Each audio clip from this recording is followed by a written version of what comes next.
नमस्कार भक्तों, हर हर महादेव। प्राचीन समय की बात है। एक छोटे से गांव में सुमित्रा नाम की एक गरीब विधवा रहती थी। उसका एक छोटा बेटा था और वह दूसरों के घरों में काम करके अपना और अपने बेटे का पेट पालती थी। गांव में लोग उसे भोले बाबा के भगत कहकर बुलाते थे, क्योंकि वह हर दिन शिव जी के मंदिर जाती और सच्चे मन से उनकी पूजा करती। सुमित्रा की हालत बहुत खराब थी। कई बार ऐसा होता कि उसे और उसके बेटे को भूखा सोना पड़ता, लेकिन उसने कभी भी भोलेनाथ की भक्ति में कमी नहीं की। वह हर सोमवार को उपवास रखती और मंदिर में जल चढ़ाती। एक दिन गांव में अकाल पड़ा। बारिश न होने के कारण खेत सूख गए और लोगों को खाने के लाले पड़ गए। जिनके पास धन संपत्ति थी वे किसी तरह गुजारा कर रहे थे, लेकिन गरीबों के लिए समय बहुत कठिन हो गया। सुमित्रा के पास काम भी नहीं बचा और कई दिनों तक वह और उसका बेटा भूखे रहे, परंतु उसने फिर भी शिव जी की पूजा नहीं छोड़ी। वह हर दिन मंदिर जाकर भोलेनाथ से कहती, हे महादेव, मेरी चिंता मत करना, मुझे सिर्फ आपकी भक्ति चाहिए।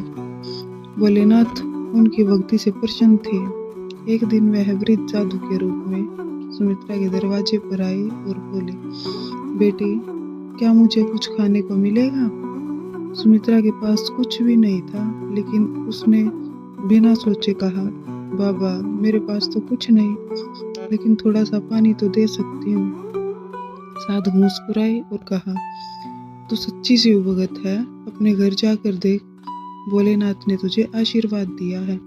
जब सुमित्रा घर के अंदर गई तो चमत्कार हो चुका था। उसने रसोई में गेहूं, चावल, दाल और बहुत सा भोजन रखा था। एक कोने में कुछ सोने चांदी के सिक्के भी थे। वह हैरान रह गई और भागकर बाहर आई, लेकिन साधु वहां नहीं थे। तभी मंदिर में घंटियों की आवाज आई और सुमित्रा को आभास हुआ कि वह स्वयं भोलेनाथ ने उसकी सहायता की है। उसकी आंखों में आंसू आ गए और वह मंदिर की ओर दौड़ पड़ी।